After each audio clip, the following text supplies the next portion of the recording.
Welcome to Inside the Burrow, the FAU podcast for and by FAU fans. Inside the Burrow is presented by the FAU Owl's Nest. Follow us on Twitter at Inside the Burrow.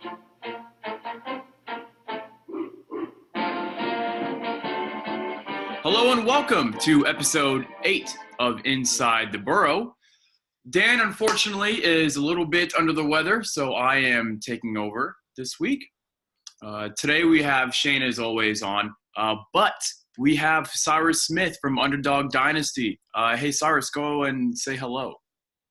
Hey, what's up, guys? How are you guys doing? Former Owl's Nest contributor as well. Yes. That's right. So we got the pipeline going right here.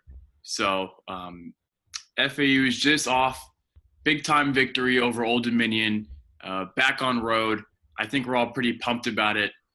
Shane, why don't you put in your 2 cents on the big win? It kind of felt like things were getting back to normal. And, you know, the biggest thing is you're starting to see kind of the trends with the season. And I think there was a few signs of – and it's a little frustrating because we had such high hopes into the season, but I saw a lot of things of, okay, we're going to kind of make the same progressions we did last year. We were 3-3 at this time last year. They first play the game. It's like, you know, they listen to the podcast. Harrison Bryant was starting to be used over the middle more. You know, he did score on a play where they ran him out in the flat, but, you know, they started lining him up in the slot and just get him a big target. Chris Robinson's great at home again. That's another sign where you see why Lane's sticky with them. He made some big league throws in that game. Old Dominion was playing off wide receivers, and they were taking what they can get. And it's normal for a young quarterback to be better at home. So, you know, you just kind of see those things, and I think having a bye week going into Marshall is a huge help. Lane's a 10 times better coach than Doc Holliday, so I'm feeling pretty good. Cyrus, what is your take on the big win over Old Dominion? And then, as Shane was alluding to, going into Marshall, how do you feel the Owls will do up in Huntington? I think really the biggest takeaway is that, like Shane had mentioned, Chris Robertson really kind of continued the trend that we've seen kind of all season where he's performing a lot better at home. Once again, for the umpteenth time all season, there was no package for DeAndre Johnson or PV. So it's really going to be just Robertson. And he's a redshirt freshman. We know how talented he is. He made some really great throws, especially the one on the sideline to Jovan, where he made a very athletic play. And you can really just see that the offense has a lot more upside with him in when he's on. This game for us, he was really on, and we can see that, you know, there was a point where Old Dominion kind of really had no answers for our offense because once the passing game kind of opened up, Singletary was able to do what he normally does, averages about 5-6 yards a carry against Conference USA competition.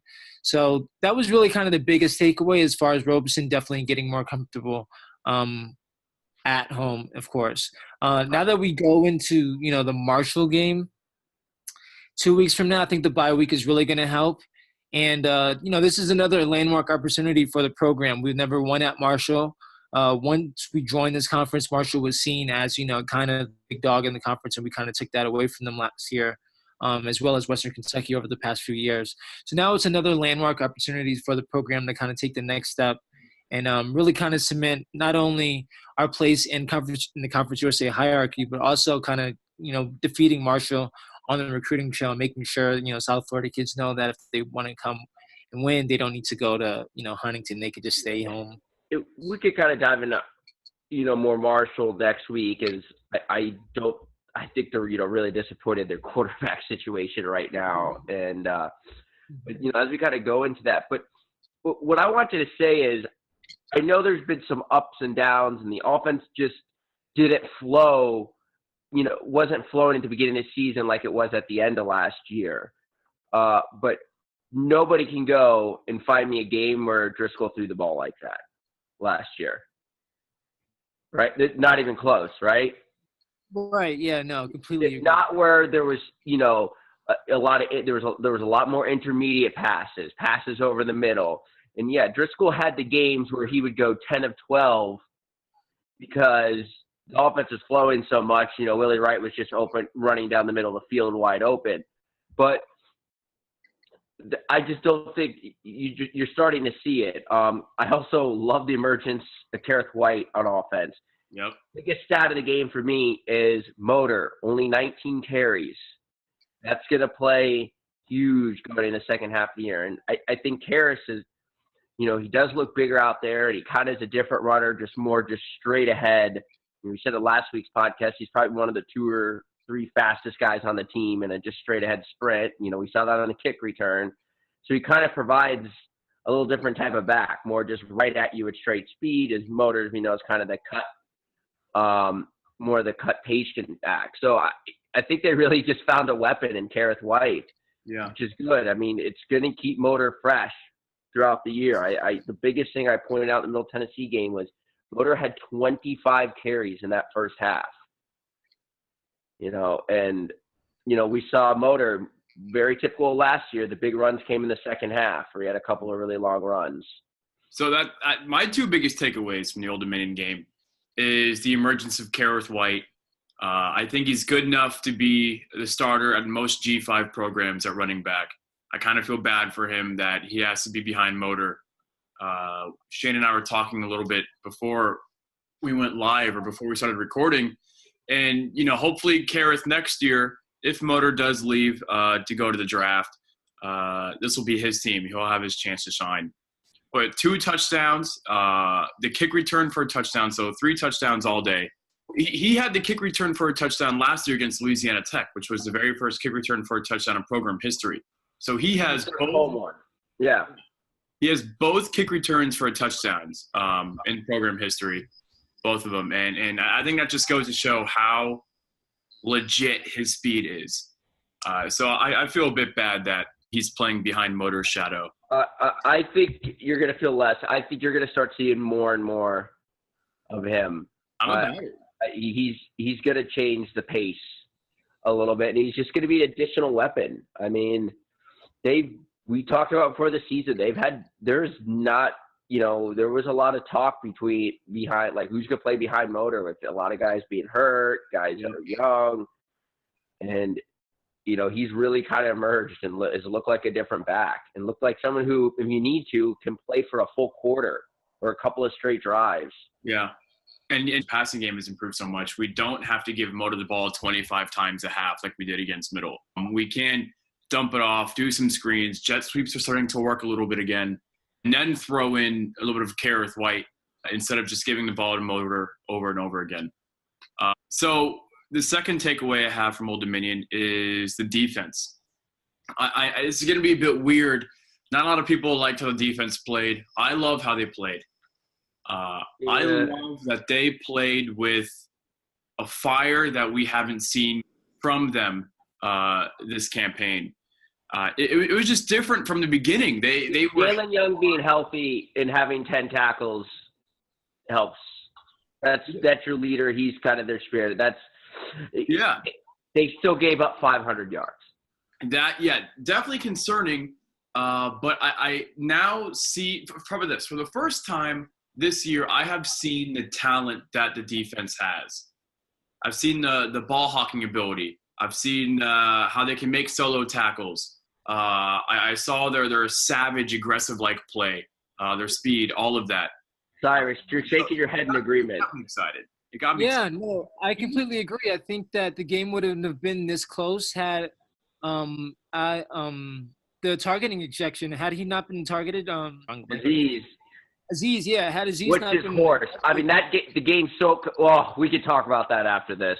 Yeah, but that changed the momentum of the game. Their offense really wasn't doing much, and FAU kind of got penalized and extended that drive that ended up kind of swinging the momentum of the game. But they only had 7 points at half. We were really containing and doing a great job, and then the ejection kind of flipped the momentum, and then they kind of really got emerged on a run and kind of scoring points there. But I agree. I think that the defense played really well. It was the second straight game in which the defense played well enough for FAU to win. holding a team to around 7 points at the half. Normally, with Lane Kiffin and the talent that we have on offense, we should have at least 28 points at the half. This week we had 26, and then we were able to hang on by, mounting some huge, scoring touchdowns in the fourth quarter. The yards is a bit concerning. As Shane mentioned, giving up over 500 to Old Dominion in a one-dimensional Old Dominion offense at that. All they could really do was really pass. 3.5 yards a carry, which we've been good against the run this year. Outside of Oklahoma, we've been good against pretty good. No one's really gassed us. I know UCF racked up some yards because they run so many plays, but they've been okay. They've been solid against the run. It just I feel like it's always been our weakest link.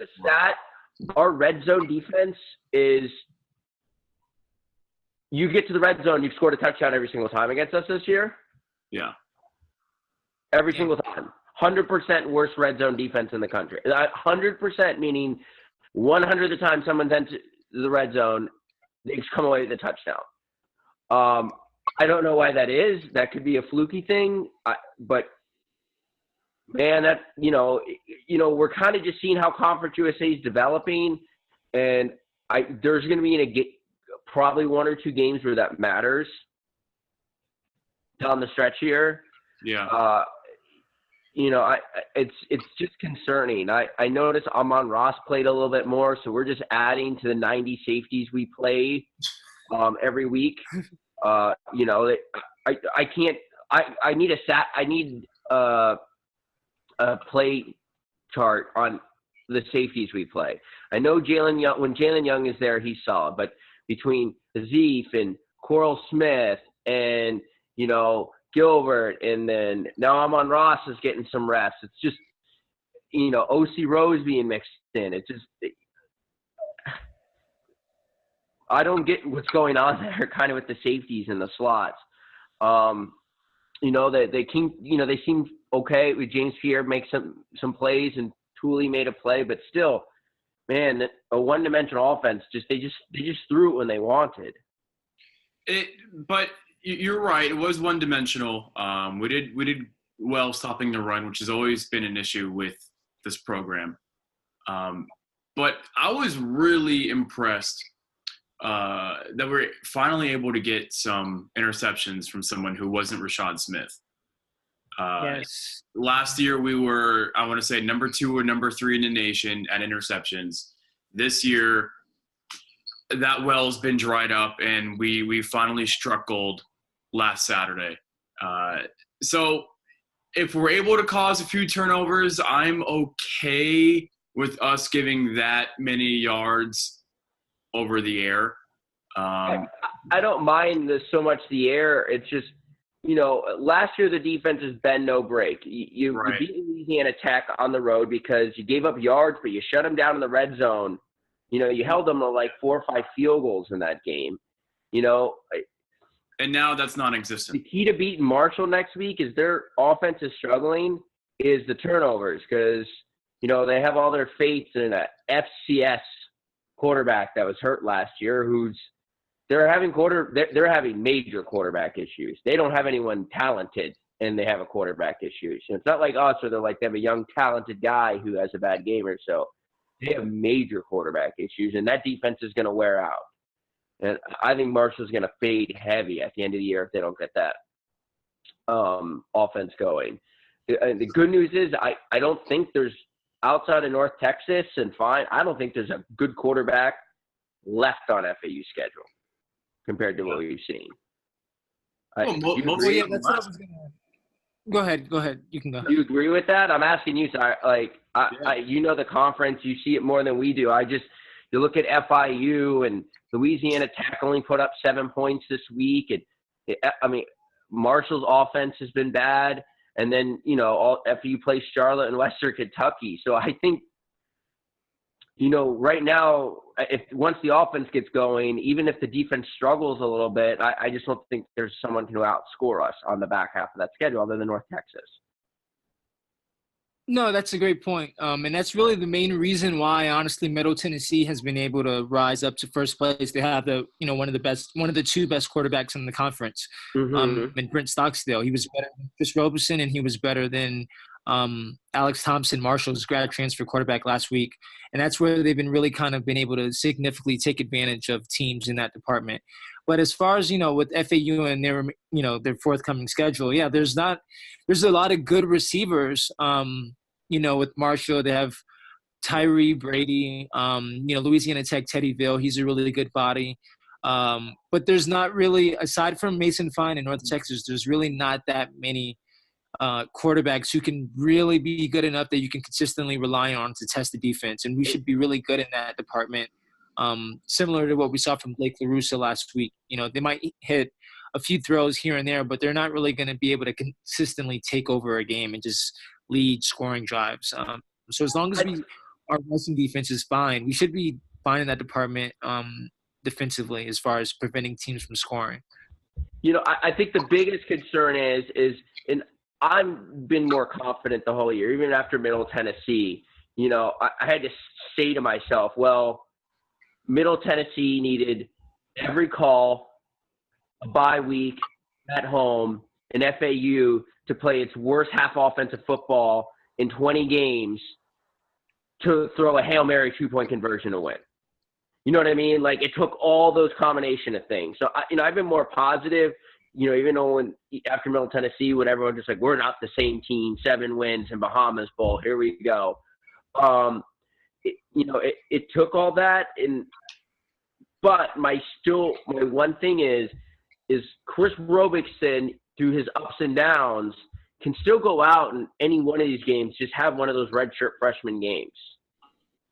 And we might lose one we don't expect to. Even Western Kentucky's played someone close. Yeah, so, there could be a 12 for 25, 2 interception game out there that we don't expect one day just because he's a redshirt freshman and it's a game we could lose. So let me pose 2 questions to both of you guys then. One would be, what game do you think that could happen, it's most likely to happen, where Robinson plays like a redshirt freshman again, like he did against, let's say, UCF with 3 interceptions, or Bethune-Cookman, where the offense, especially the passing game, kind of became a dumpster fire in the second half? That's question number 1. Question number 2, we talked about Mason Fine being the best quarterback in Conference USA. Who do you think is number 2? Because we talked about how there is no other quarterback in Conference USA. Do you think Robinson is good enough to be the second? I think Stockstell's the best quarterback in Conference USA. That's right. Even though his career, I think, is pretty underwhelming. Like I tweeted out, I don't care anyone get mad. He's a bag of injuries in 6-6. So you have Fine, Stockstill, and then who's after that? Ryan Metz at UTEP, who's been battling for their starting position for 4 years. I don't. Definitely not him. I would say the 3rd best quarterback in Conference USA, which could go into our deeper question as we go into this podcast more about just the conference in general. But Chris Robinson's probably, if you look at the number, he's probably played the 3rd best this year. I was going to say, yeah, I mean, honestly, it's as much flack as we've given Robeson, it's probably Chris Robeson, honestly. There's not a lot of great quarterback talent in the conference. Morgan and Christian Alexander at FIU, they've been decent. They've certainly looked a lot better, and I'm curious to see how they perform against Middle Tennessee this week. But the 3rd quarterback spot is up for grabs. Jamar Smith has had a lot of people have had a lot of expectations from him at Louisiana Tech, but he's underwhelmed. He hasn't taken that next step this year. Yeah, hasn't taken the next step. He's still battling with accuracy issues. UTSA is a mess at quarterback. Southern Miss is really like unknown. I haven't really seen much of Jack Abram, but from what I did see of him in the Auburn game, he really didn't impress that much, and he made a lot of wild throws. It's up for grabs. I mean, the conference, there's just a lot of parity. There's not really a lot of there's a lot of great NFL talent in the conference for G5 League. But as far as like overall team talent, there's not a lot of disparity between the best team and like the 5th best team. I know Middle Tennessee is 1st, but I definitely don't think that they'll beat FIU this week. I'm not so sure that they would beat Western Kentucky or Old Dominion. So it's up for grabs for sure. I forgot your second question or your first question. which game do you think we could struggle the most in, or Robinson would struggle the most in later on? At FIU. I think it's I FIU. agree. FIU All is right. probably the biggest game that's going to be on the schedule. I'm not really too worried about Marshall, honestly. I think offensively we should be able to handle them. Defensively against FIU, though, they are really, really fast, and they can pose some problems for our front or our offensive line. The passing defense isn't really that great. That's kind of really their weakest point. But, again, it's a road game. It's a rivalry game. We haven't won in Miami in, I think, about 4 years or 4 games. So in my opinion, that would be my biggest game for Chris Robinson. It's one of those games where you have the feeling where we could go into down the stretch, and it's one of those games where FIU's defense just kind of lets them hang around. We're going, we can't get motor going. We can't do this. And then one of their quarterbacks just has to make one play, 1 or 2 plays, and then you get in that rivalry game. They're like, you know what I mean? It just, and I've heard from players I've talked to that whole going to FIU's weird. It's just different because it's the bus ride. It's not a traditional road game. I've just heard, we went down there on a Friday night a couple years ago, the one that there was a huge rain delay. Oh, God. I just heard with the short week. Yeah, don't even bring that up. That's the worst. That's the worst experience. That was a low point in my fandom, man. That was Yes. It's definitely. I've heard that's just some weird. I just heard it's weird. Obviously, the whole rivalry game thing. That's. I don't want to say it, but it just feels like FIU sticks around with defense in that game, and then they got to make one play, and it kind of just doesn't go our way because we're on the road. But like we saw last weekend with Florida State and Miami, when players know each other and they grew up with each other and they went through high school and the ranks in Pop Warner, there's just a certain familiarity where you're not afraid of that team no matter what the talent level is. Those guys. So, as much times as we've had the better team when we've gone down there, FIU has won because they didn't play scared. And despite their record, FIU is not a good football team. Well, no, I mean they haven't really beaten that many teams, but they've shown them. I mean, they needed a 17-point comeback to beat Old Dominion, man. They're not a good football team. Well, I mean, on the same token, they destroyed UMass. They destroyed, FCS-level opponents, and we couldn't even do that. They're able to do that. Okay, but Arkansas Pine Bluff is not Bethune-Cookman. I'm sorry. Bethune-Cookman would destroy Arkansas Pine Bluff. That'd be a 35-point spread right there. Sorry. They're like winless in the last 3 years.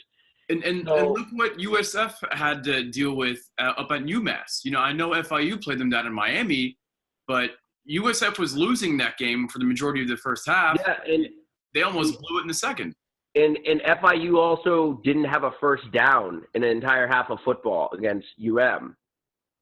And that score looks closer because Rick called off the dogs at the end. Second half, but really, that was 30. I had the spread. So that game was 31-0 in the fourth quarter. So, and I think Miami – as great as the Florida State wins, I think they are just mediocre. I think Miami is just a mediocre ACC team, and when they lose to like a Virginia and Boston College or two other mediocre ACC teams are going to get UM this year. So FIU's quarterbacks aren't good. So it's just one of those games where FIU's offense, we just have to be okay. And I don't think they'll be able to. Well, I mean, if you look at FIU's schedule going into that game, they got Middle Tennessee this week, which we actually really do need FIU to beat them. Then they get home against Rice. That should be a win. And then they go on the road to Bowling Green and play Western Kentucky. They could very well just win 3 straight and be 6-2 when we come into town and playing with a lot of confidence. Oh, God. And that's really not what we really want. But again, they have a lot of opponents where they can kind of figure out who they want to be on offense. The rushing attack is still solid, even without Gardner this year, which I kind of expected them to be fine in that department. The receivers are still like they don't really scare you, but they're just a well-coached team. They're very sound. Just like last year, we had the majority of the most talent easily at just about every position, but they still kind of were in it, down just 2 possessions in the third quarter before we kind of ran away with it. Being that they'll be at home this year, it'll be a tough game, and I think ultimately the Shula Bowl is going to decide who advances to the Conference USA Championship game. You kind of said that, and we're kind of have been talking about the team that's already beaten FAU and Marshall, and a lot of people looking at Middle Tennessee schedule down the stretch and going, easy. Yeah, easy. I think just especially from watching Middle Tennessee, I think they have just a couple losses in front of them. I don't think they're a very good football team. I think they have a really good senior quarterback. And if you watch the Marshall game, Marshall got terrible quarterback play. And there was a couple, 2nd and 25s where Stockstill is just putting the ball up. And as great as a quarterback he is, on some of these great throws he was making on these long conversions and 3rd and 12 where he's running around, and that doesn't work for you every game. Eventually you're going to go on the road, and that it's just not going to be the same. I just think their running game's not good enough. He's not going to be able to carry them. I think they have and plus I don't think they have that great of a head coach. He's traditionally been a 7-5 coach, and I just think a couple teams are going to get them on a slightly off night. I mean, something that's impressed me with Middle is that they're able to beat, the 2 best teams in the division, but they're able to do it while being down in the first half. They're able to make the second half adjustments, turn it on, have their defense turn up big time when they need to, and make things happen. I think it's because Stockstill, Rick Stockstill, the coach, has been there before. Maybe he's learned from his past mistakes. No. Still's been there before. Maybe he's learned from his past mistakes as well. Can I ask you a question? That's the only. Can I ask you a question? That's the only thing that impresses me about them. So I think eventually it will catch up with them, because I don't see them having the same amount of talent as FAU or even FIU down in Miami. But I mean, what they've been able to do thus far has been pretty impressive. But what's your question? Yes. My question is, and I know this is kind of the weird cliche sports question. Man, did FAU lose to Middle Tennessee, or did Middle Tennessee beat us? Because I just felt like we lost. I felt like with how awful the offense was in the second half, especially the fourth quarter, it felt like we were back in the Charlie Partridge years, and we were just waiting, for another 3 and out or for a weird freak fluke fumble, and then Middle Tennessee to charge ahead, take the lead, and that would be it. I was getting flashbacks of Rice in, 2015, I want to say, just cheese and crackers, basically every single Conference USA game under Charlie Partridge. So I would say we lost it. I'll give you that. But at the end of the day, they did what they had to do to put themselves in that position. Yeah, but the point I'm trying to make is when – even I watched Marshall, and they did a good job turning it on. It just Marshall's quarterback play was so bad, and eventually, I just think and I felt they got some calls in that game too. I don't know if the conference pities them, but I just think they're gonna eventually do what Middle Tennessee does best, and that's revert back to being mediocre. So let's try and go through the schedule and see where we can find 2 more losses, because we need Middle Tennessee to lose twice, once being to FIU this Saturday in Murfreesboro, mind you guys. And then we need them to lose again. So at Charlotte, are they losing? No. Home against Old Dominion, are they going to lose that one? Probably they could. not. I mean, they could. I don't think they would. But that's not a game. That's not like they could, but not. I don't know, but that's a game that's like 50-50 in my opinion. I wouldn't say 50-50, but it's a close game. It wouldn't surprise me if Old Dominion was down by like 7 points going into the fourth. Yeah, middle Old Dominion secondary is not very good, but I think the next game is where they get a loss, and then after the Old Dominion game, they're playing at Bowling Green, and 100 Miles of Hate. That's a game that could be 50-50. This just has Western Kentucky gets a nice rivalry win by 3 touchdowns. What happened to Middle Tennessee? I'll take the money line right now. Yeah.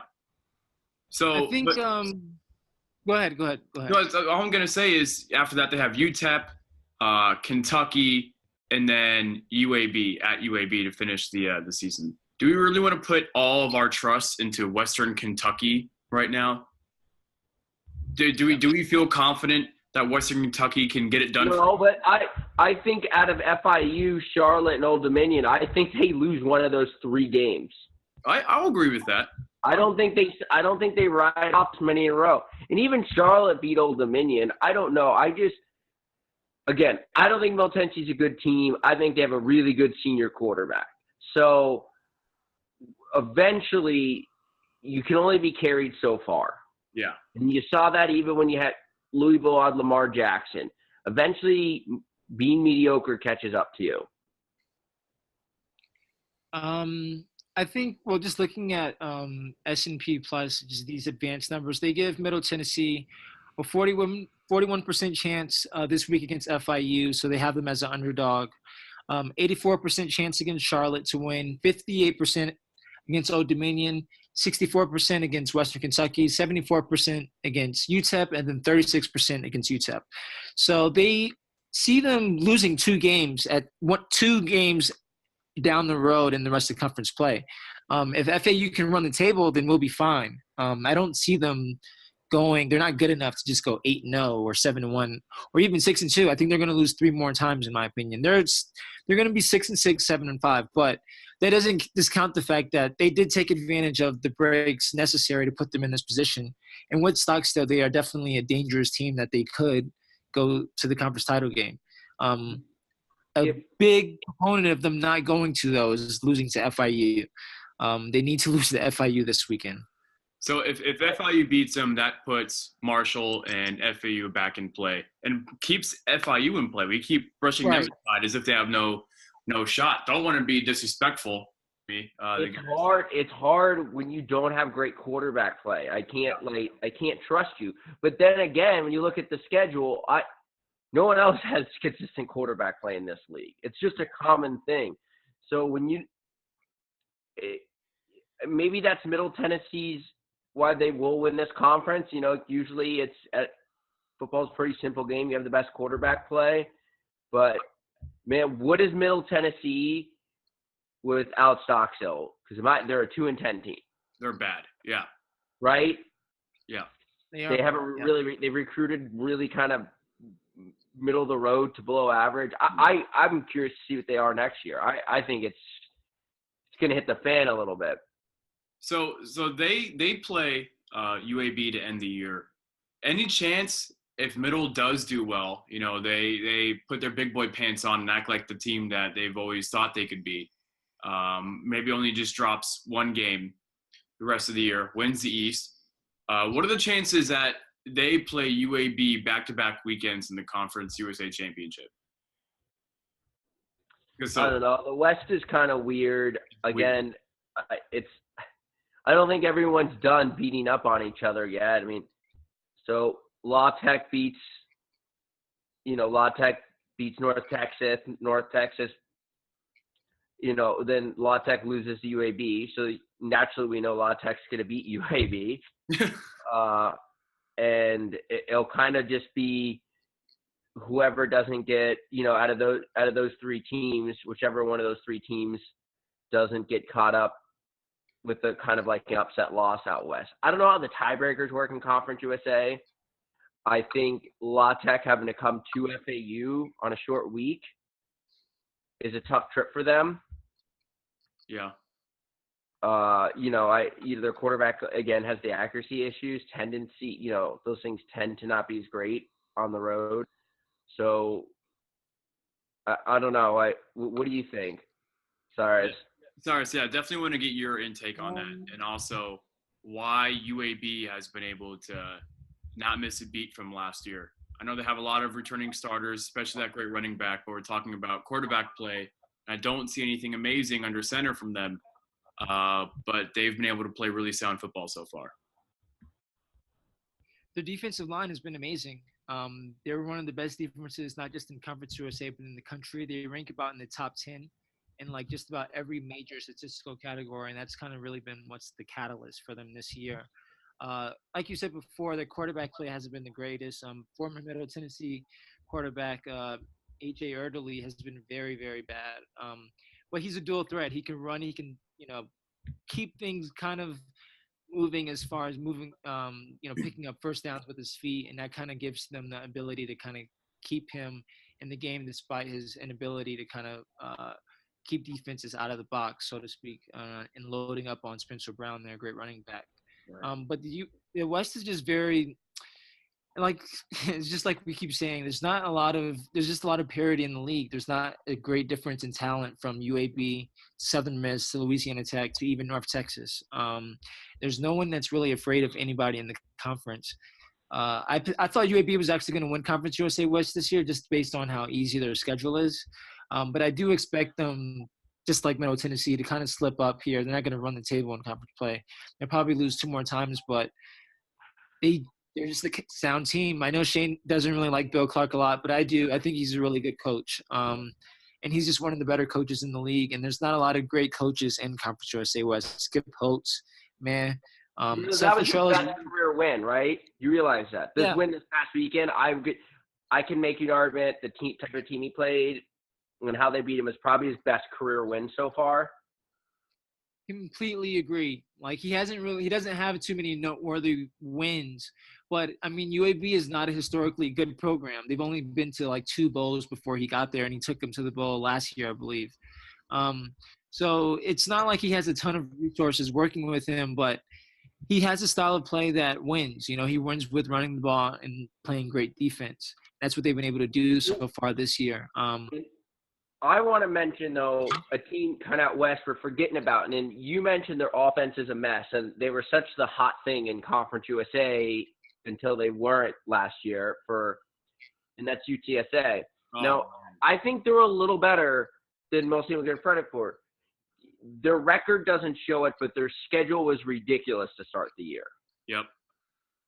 And, then, they beat Texas State by a score, and then they beat Rice by a couple touchdowns, and then they narrowly beat, UTEP. So everyone's kind of writing them off like, oh, they're kind of in that realm. Well, the North Texas barely beat UTEP this weekend. Yeah. So, UTSA still plays pretty good defense.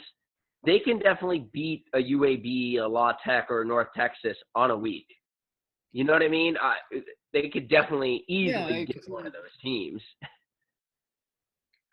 So is UTEP then better than what we give them credit for? No, our league is very mediocre. I think the conference is that good. The league is when you have great quarterback play, it's hard to pull away. So you might be a better team. Yeah. You can design and be a better team for 2 quarters. But then, every teams without great quarterbacks or consistent quarterback play, they're just going to have that third quarter or that quarter and a half where they just can't get it going, and they let a bad team stick around a quarter long and they have to. And then the box score looks at the game, goes, wow, how'd they only win that game by a touchdown? Yeah. And then the follow-up, then what is hindering from UTSA to be a contender in the West, which I feel like is always kind of like a sexy pick to happen. Last year I picked UTSA to win the West. I don't get it. I don't think they have anything they can really fall on an offense.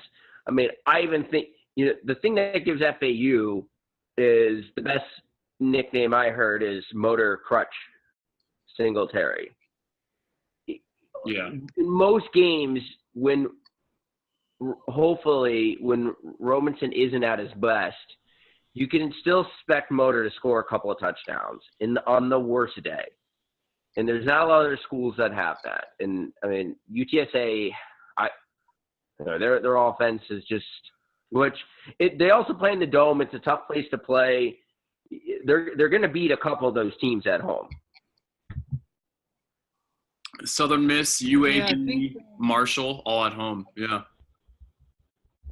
Yeah, I mean, I think that really their big problem was, they had a lot of veteran leadership last year on that team, and it really seemed like they had things going before injuries kind of on the offensive line kind of derailed any type of momentum that they can build. This year, they're just very young. They have a new offensive coordinator, new defensive coordinator. The defense is still pretty good, but the offensive line is very bad. The quarterback, very bad, Cordell Grundy. They got him from junior college. It's not been good at all. The backup is an SMU transfer. Didn't cut it there. They tried him at receiver, didn't want to play receiver, so now he's at UTSA as a quarterback. Not very good at all. They're just very young. The running backs are not that bad. I do like Jalen Rhodes. I do like B.J. Daniels, but their offensive line is just really bad, and that's why they can't pull away from teams. They don't really have much at receiver just because of how young they are. They are really one of the most talented teams, like you guys have said, in the conference. They have, I believe, I did an article on them earlier this season. They have like a combined 57 three-star recruits on their roster. It's just that a lot of them are either redshirt freshmen or true sophomores. They're just not very experienced. Now that they have to learn another new system, it's kind of set back their progression as athletes go. You guys remember when Frank Wilson was going to get any job in Texas he wanted to? Yeah, LSU job. There was a lot of speculation. I think a lot of that has definitely cooled down, but he's still recruiting pretty well. It's just that now he has to kind of produce. He has the talent. The infrastructure is there. There's definitely a commitment from UTSA as far as wanting to be a solid program in Conference USA, and they expect to compete for conference championships. But I think they're still a year away from actually really doing anything. They did beat UTEP and Rice just because they have more talent, but I see them only really winning at 4 or 5 games. I know that they can definitely beat one of the, play with the role of spoiler and beat North Texas or beat Southern Miss or UAB, but I can't see them pulling off a few good wins in conference play to really remain at the top of Conference USA West. Playing at whoever they play at home, playing in that dome, they do get a lot of fans. I think they have the highest attendance average week to week. Conference USA, it's a tough place to play. So they'll jump up and get somebody. No, I don't think all this parity is good for the league. I think it stinks when G5 teams kind of – honestly, I mean, 2 8-4 G5 teams that got in on tiebreakers at 1 o'clock on CBS Sports is just – on college football championship Saturday is not exciting. Yeah, that's rough. Hold on, I'll say this one thing. It's exciting for us as fans because we follow the conference, but the brand of football is just not good. That's the thing. Having tight races is fine, but it would be better if if FAU and FIU were both 10-win programs and then the rest of the conference was like this, then that would be okay. But the fact that everyone is kind of all bunched up in and not really creating much separation, it does kind of make it hard to gain any type of national recognition for the conference. We do have great players in the conference, but we don't really have a lot of great teams, if any. We have a few very good teams and a lot of bad teams, and that's kind of really what's hurting the perception of the league. UTEP is pretty bad. They lost to Northern Arizona FCS team by 20 at home. Charlotte's bad. Old Dominion's bad. Somehow they got the upset over Virginia Tech. Don't want to talk about it. Rice is they're trying to copy Stanford because they got their offensive coordinator, right? So they're trying to bring some of that intellectual brutality to Houston. And I think the problem is, and we could have a deeper discussion about restructuring, is I like schools got to have a commitment to football. Like you gotta just kind of realize where you are, and you got to have a commitment to it. And I think UTEP, I don't know. I think it's the program's gotten away with them, and their locations have finally caught up. But they've always had great fan support and stuff. The main problem is at Charlotte, which I think could be a really good program here, is the president of the school thinks that the women's tennis program, winning the conference is equal to the football team. You know, she sees all that as it's not. You know, they do have a nice tennis facility, by the way. It is really nice. The facilities are the worst part is if Charlotte wins, if they, let's say, upset, maybe get FIU on a bad week or somehow upset Middle Tennessee in a crazy game, and they're going to hang on to Lambert. And, like, my thing is, like, it's like when you guys would do Charlie Partridge, and you're like, well, he almost beat Florida. And I'm like, oh, my God, beating Brandon Harris, almost beating a really bad Florida team shouldn't, like, that's not your peak, you know? And they're going to keep him. And it's so frustrating. Like, dude, there's so many. Alabama has 97 GAs on their roster. And I'm not saying hire a GA. I'm just saying there is so many people, and there's offensive analytics everywhere. And there's so many people in this game that can coach football. And these programs just stick with this mediocrity. Man, I'd be the most impatient AD ever. I'd be like, you got halfway through the second year. Like, I better see something. No buyout. Do you think an issue is that most of these schools are basketball schools? Western Old Dominion, UTEP.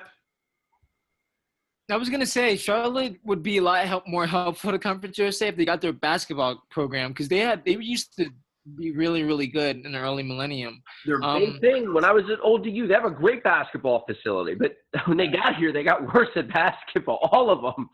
Yeah. Well, ODU's looked good. I don't know. They've been in top 25. Went to the NIT a couple years ago. That's not good, man. You're not wrong. I mean, it's better than when it was in the Sun Belt. In the NIT is not anything to hang your hat on. Basketball. We're not a two-bid league. We should be. It's a traditional. Yeah, I was going to say we should be a two-bid league. Really? Last year, if we're just going to pivot to basketball now, last year we got screwed from being a two-bid league. The year before that, we probably got screwed out of being a two-bid league.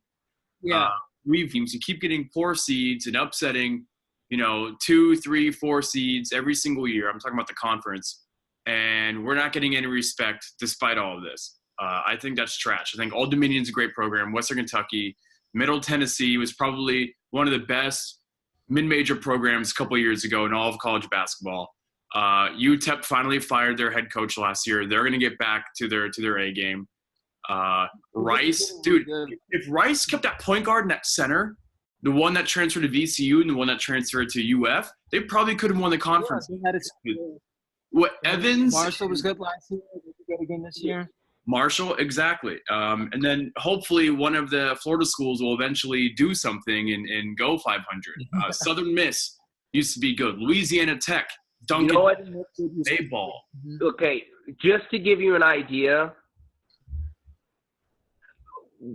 and I don't think people could wrap their head around, like, the importance.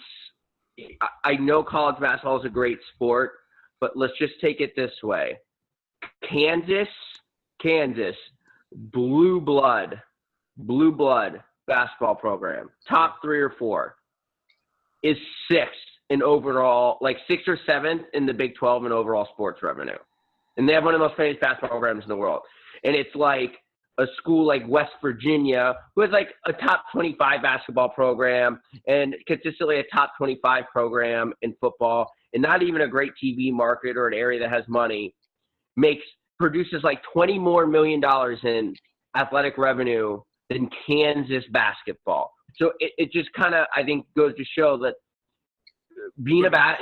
having your 20-win season every once in a while is fun. It's fun for the school. You go on your run, but it doesn't generate anything. It does. I mean, 8-4 in football is monumentally better than 60 in the NIT. I do think too many schools invest in football at this point. I think there's too many schools struggling out there, and we could talk about other stuff and attendance. I thought the attendance was so disappointing for ODU, but then you read something. I read a whole Twitter thread on Florida fans complaining about how their student section was probably 80% full to start the game, and then they lost like another 10% at halftime. We're talking Florida LSU, and there's thousands of empty seats in Florida student section. It's a huge problem facing, and, you guys probably saw what Nick Saban ranting about how there was a few hundred kids standing in Alabama student section a couple weeks ago. It's a huge problem in college football with attendance. And eventually all these kids who don't care enough to go and they're free are all going to be in their 30s and 40s in 10 years. And how many are going to buy season tickets? So I think there's more attendance problems for college football overall coming. That's fair. That's a fair assessment. I mean, we've been saying that all season long on the podcast. Yeah, I think it's really hard for FAU because we're in G5 schools are trying to grow their attendance when even the blue blood programs are having trouble keeping what they've had for dozens of years, for generations. It's rough, but I just don't know how you can combat it. No, I mean, I think you make a lot of good points. I mean, even as someone who kind of tries to keep up with the team and follow it for Underdog Dynasty, it's hard work keeping up with group of 5 teams and then, still trying to keep up with the rest of the college football landscape. Because as you said, it's like we only have a short amount of time. We only got like 2-3 months. And you follow one game and then it's just like, holy crap, I just missed the rest of the rest of the week. Like, what the hell happened? And then usually I just set up the DVR, honestly, just so I can watch games on Sunday if the NFL gets boring. But it's definitely a long process. It's a lot for sure. I don't know. Well, I don't know. We could talk more Marshall next week. Yeah, and we definitely will. So I will say this going off. Last year, just to give you, and this is why I'm very confident going to Marshall, when FIU went up there and just smacked them. FIU was coming off a bye. With Chase Linton. Really big sign that good coaches are good off byes. So I think that's a huge advantage. Yeah, I like our chances in Huntington. Again, we'll talk about it next week. But I am very confident. Wasn't confident after Middle Tennessee, even though we did definitely blow the game. But we learned from it. Defense has their swagger back. I think we can run the table. We'll see. Well, they looked better, man. Cyrus, any last words for you, my friend? Just thanks again, you guys, for having me. I completely agree with you guys. I feel really good about going into Marshall, and I'm thinking that we can really run the table the rest of the way and go back to the championship game. Again, it might not matter if FIU doesn't, we definitely need them to come through this week. But I like our odds. I think the offense is getting better, and I think the defense is definitely getting into their groove and adapting to Tony Vaccaro and his blitzing tendencies. I'm not as confident about that as you guys, but we'll talk about it next week. I guess we're all going to buy FIU shirts for this Saturday, No. I still can't even root for them. I'd rather just Middle Tennessee lose 2 other games. Fair. So, Cyrus, thanks for coming on, man. Al Nation, if you want to give Cyrus a follow, I'm shocked if you don't follow him already. Follow him on Twitter at CUSA. Did I get that correctly, buddy? Yeah, yes, cool. Yep. Don't talk about Mario Cristobal to him. Yeah, big Oregon fan. He's not right now, so go give him a follow. And also Underdog Dynasty, definitely one of the best blogs that cover not just FAU or Conference USA, but all of the Group of 5. They do some great stuff over there. So, definitely. Yeah, we really appreciate everything that you do, Cyrus, and the rest of the team, Jared, all you guys. Keep it up. So, Cyrus, thanks again. For Shane and Jack, we'll see you guys next week. Go Panthers. No. See y'all.